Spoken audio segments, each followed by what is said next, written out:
Greetings and welcome to another Warhammer 40,000 kill team video. Today I am going over all the new FAQs and potential erratas released on Friday, just a few days ago, because I know that's the key breaking news everyone wants to hear. But before we get into things, please remember to like and subscribe as well as comment. Let me know what you thought of today's video. Do you like the changes? Do you not? Let me know. And remember, I've got Discord you can check out in the episode description below, an affiliate link at Element Games, and a Patreon if you want to give me some more support as well. But let's get on with the video. So yeah, I'm just back from Warhammer World. Some fun stuff happened there. We had some interesting things at WTC, but I'll leave it for the people there to explain what happened. But on Friday, the FAQs were updated randomly. So I'll go through them all. Once again, you can find them on the Warhammer community website on the kill team and for downloads. So we've got a few changes here. There's nothing too huge, but I'll go over all the changes to make sure you're all up to date. So for Hernkyn Yaegir, they had their climbing equipment errated to just basically work how everyone else's is, so they can't airwalk. They were the last faction able to airwalk with their climbing gear, but now it functions as everyone else. So just another universal change there. No movement 5. But one day, maybe in some kind of new edition, hopefully. So Brood Brothers had some minor changes. So they errated unquestioning loyalty. So if you selected this ploy for combat, in all steps of that combat, that friendly Brood God operative is treated as being within engagement range of the active operative, because you could pick someone who wasn't in engagement range, so just tying up that. Brood Mind Devotion ability. So if you do, before the operative is incapacitated, it can perform one free action, excluding fight, the explosives action, and mind control, and you can change its order to do so. So this is when someone dies while within range of your icon. Then for the mind control action, you change the first sentence of the second paragraph to read, until the end of the activation, the enemy operative doesn't treat your operative as enemy operatives and vice versa, and it treats your opponent's operatives as enemy operatives. You can change its order and perform a free action with it. So basically clarifying how that works, because I think some people are asking, it counts as a friendly operative for yourself, but does it count as an enemy operative to the other team? So just some more clarifications there. So then when an enemy operative is under the effects of mind control, what does it mean that it doesn't treat your operatives as enemy operatives and treats your opponent's operatives as enemy operatives? This allows the selected operative to perform normally restricted actions, such as selecting an operative on their own team as a valid target of a shoot action, or performing that action while within engagement range of one or more of your operatives. Note that your own operatives do not treat the selected enemy operative as a friendly operative for the purposes of abilities such as Brood Mind Devotion. It is still considered an enemy operative for the person of TAC Ops Headhunter. So just some more clarification how the mind control works, and you can't use it, for example, to score Headhunter or Rob and Ransack. For the Patriarch's mind control unique action, the selected enemy operative cannot perform an action which it moves other than dash. If an action includes a dash, e.g. Daka Dash, is that action permitted? Yes. So this basically covers actions that combine two or more actions together, namely Daka Dash, or some nice clarification there. When activating the Patriarch, can you choose to activate the operative and generate 0 action points for the Alpha Predator, then later in the turning point activate for a second time and generate 4 AP, effectively skipping an activation? Yes. That is very weird. I don't think anyone was ruling it that way. Because you have to generate a minimum of 1. I mean, because if you're generating 0, you've generated nothing. But I guess that's how they want to rule it in terms of Games Workshop. So you can now pass the Patriarch for 0 AP and then activate it next and generate 4 AP instead of what everyone else assumed was dashing or moving or something, then activating. How does the movement restriction of the Patriarch's Alpha Predator ability interact with traversing and climbing? The distance cost of traversing and climbing must be included in its 9-inch movement limit. So basically, you can't just move up for free. You are still, it doesn't matter from the point where you started. Your traversal cost is included in your movement, which is good. Following the previous question, does the dash action from Insidious Tactical ploy count towards the Patriarch's maximum movement during each turning point? Yes. This is very... Well, it was easy to miss, but it basically allows you to do a free dash action, but it does effectively spend a CP to allow you to spend an action point on something else for the Patriarch. When using the Ruthless Coordination Tactical ploy, how long does the effect last for? Until the end of the shooting attack? I guess someone might have thought it lasted for the whole turning point, but they have been stopped. When using the Magus's Mental Onslaught unique action against an operative that can ignore mortal wounds, i.e. as a result of occult talisman or feel no pains, Do you stop rolling when you have made enough successful rolls to inflict 8 or more wounds, or when the operative has lost 8 mortal wounds? When you have made enough successful rolls, regardless of the number of wounds the enemies have lost. So basically, it doesn't just always guarantee you to do 8 mortal wounds. If they, for example, save 4 of them and you've inflicted 4, but you only rolled enough to inflict 8, you don't keep rolling until they've suffered 8 mortal wounds. So just a nice tidy up there. So no longer the Magus can't just like delete people to death. So nice there. Void Dancer Troupe have been given free traversal. No, that wouldn't happen. So, going down, when the lead player's performance lead ability, can you choose to remain in the current allegory and only use that ability to select a different operative for a pivotal role? No. So I think that actually a lot of Harlequin players were doing this, like just switching their lead player, like their pivotal role. But this has been clarified as no, which is good. You know, right at the end of the edition, this is the kind of clarification I like to see from a team that was released near the end or midpoint of like season 1. So, but at least it's answered now, right? For Novitiates, the Condemner's Null Rod ability, each time an enemy operative is activated within red of this operative, it cannot generate more than 2 AP for its activation. So this is actually a slight nerf to the Null Rod, because before it would cap anyone who was 3 or 4 APL down to 2 APL, but now they generate just less action points, which means a Marine is still a Marine, so you can no longer just move and steal the point if you give yourself +1 APL. They count as 3 APL for objectives, for controlling purposes, but they only generate 2 action points. So actually more of a bigger nerf than people realize, but a nice change there. So Mandrakes have had some clarifications again. When the Shade Weaver performs the open shadow portal action, does the shadow portal token it places before it moves meet the requirement for the 3rd bullet point of being within shadow? No. When using the Shade Weaver performs open shadow portal action, after removing any existing shadow portal tokens, it must be within shadow perform the free shadow passage action. Your first shadow token is not replaced until it performs the free shadow passage action, and it must end that free action within shadow before placing your shadow portal token. So basically people can now no longer just do this behind light cover. So they actually have to be within shadow. So you actually have some more restrictions about placing it, which makes sense. So just a slight limitation there, which people need to be aware of just to, as a Mandrake player, you need to be aware of it. And as an opponent, you need to be aware of it in case they accidentally forget. Okay, this is like a really not well worded question and answer. But what happens if an opponent's activates an operative that a friendly Dirge Maw focused on using a worthy cause? The Dirge Maw would activate first. If the enemy operative the Dirge Maw focused on is not incapacitated, it's activated after. If it is incapacitated, your opponent then can select another valid operative to fulfill the effect of that ploy. If there are no other valid targets, that ploy has no further effect and the CP is not refunded.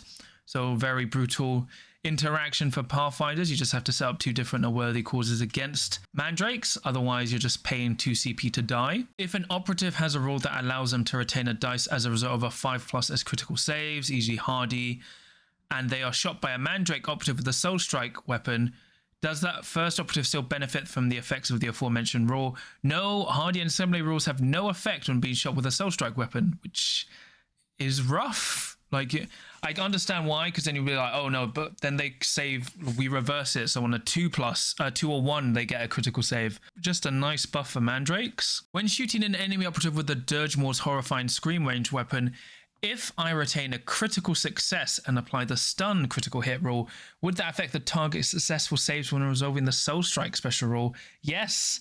Assuming the APL is modified, the stun critical hit rule is immediately applied when you retain any critical successes and would affect the roll defense die step when resolving saves with the Soul Strike special rule, which basically means anyone you hit with the Flamer is very likely just to go needing 1s to save, which is incredible. A nice buff for Mandrake. They really needed it. Kasrkin also got a clarification. So if a friendly operative makes a shooting attack with a weapon that has this hot special rule and I roll multiple 1s, can I use the elite ability to modify one of those to a 2, then discard it to modify the second result of a 1, avoiding taking damage from the hot special rule? Yes.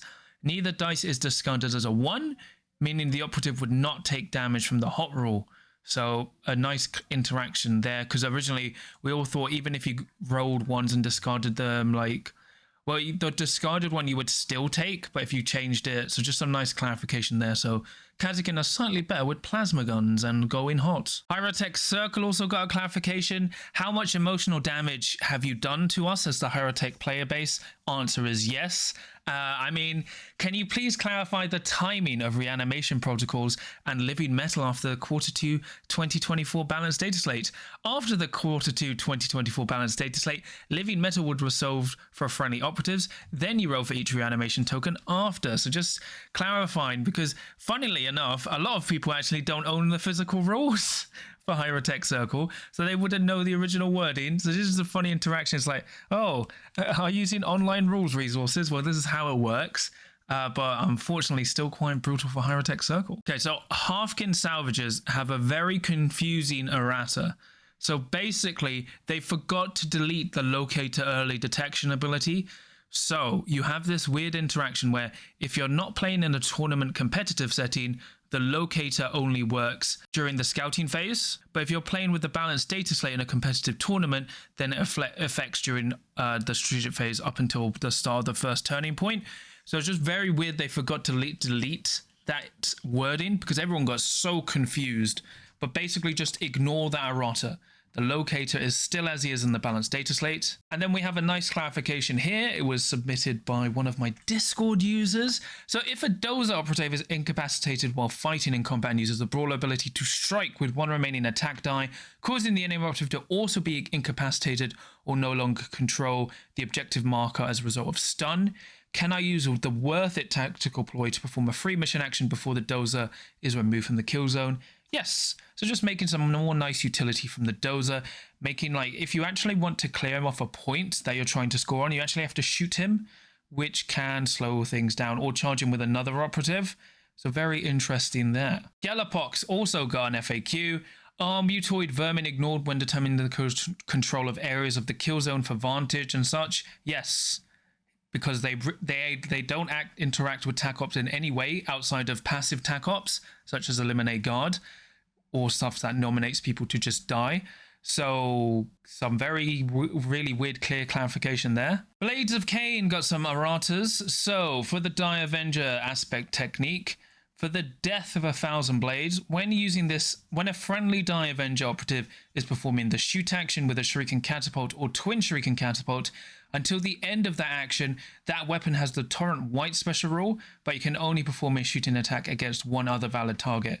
So basically, you can only hit two people, the person you're shooting at and someone within white that is a valid target. And then finally, we have the core rules. If an operative on a vantage point makes a shooting attack against an enemy operative lower than it that has the conceal order and is in cover from both light and heavy cover, can the operative treat it as being having an engage order? No, because you're still behind heavy, but the wording on vantage technically says if you're behind light, so you're behind both. But a nice clarification there. I don't know who was arguing that, but now after nearly 3 years, they have finally been silenced.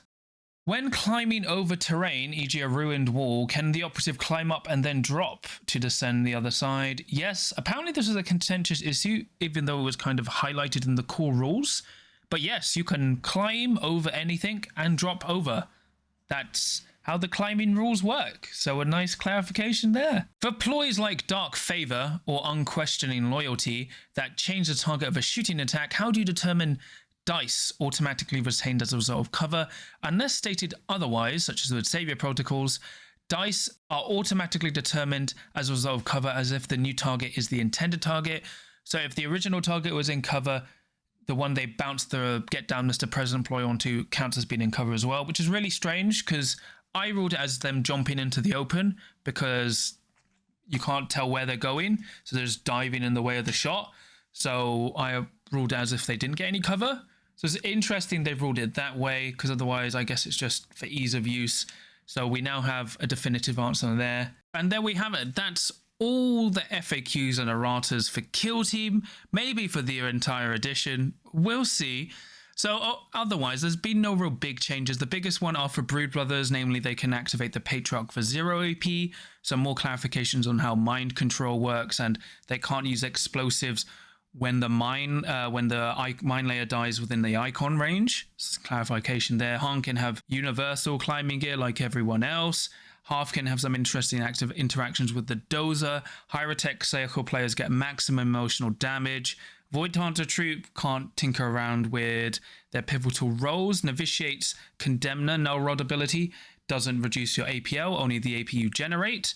And then Mandrakes had clarifications with the Dirge Maw and Shadow Portal abilities. We had some minor change for the Dire Avengers, a clarification for both the Kasrkin and the Gellerpox, and then some minor tidying up of the core role interactions, namely with Vantage behind cover and being able to climb walls, right, and get down, Mr. President. But otherwise, a nice FAQ. I think just some nice tidying up. Once again, would have been nice to drop with a balanced data slate, but fine, whatever.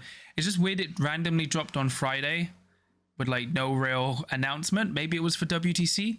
Who knows? It's a nice clarification. Once again, I'll put the email for sending in your FAQs in the episode description. It's just weird. Some questions took effectively 3 years to answer. And some questions were answered which were very clear, but you know, in FAQs, it's no harm asking a question. It's up to how Games Workshop for which questions they choose to answer. But I think it was fine. Harmless. You know, it's not like anything else as big is happening for the game right now. That would be silly. And like dedicate your time to not covering it. That would be very wild as well. Very questionable decisions. But anyway, that's pretty much it from me today. Please remember to like and subscribe as well as comment. Let me know what you thought of today's video. Do you like the FAQs or not? Let me know. And remember, I've got a Discord you can check out in the episode description below for free, and a affiliate Element Games, and a Patreon if you want to give me some more support. And I'll quickly shout out my patrons. So for my adepts of the crit, I have Tom, Supercow, Stephen, Sam, Nick, Mr. Meatwad, Mercenary Q, Lucas, John Thomas, Graham, Dave Meets World, Dad of Goldens, Chris, and then for my veterans of the crit of Sam. Just so thank you so much for all your support. It really means a lot to me and helps support the channel. I'll be back with another video this week. I meant to record this after coming back from Warhammer World, but I'm tired. And I'm still tired. It's going to be up today because there's so much I need to cover. It's great. Actually, it's great. You know, I love all this news for Kill Team. Who knows what it could be? I don't know anything. I'm just a humble content creator who is just winning tournaments. But until next time, no matter what happens in the FAQ and erratas for your factions, remember there's always a chance to still win as long as you can roll a crit.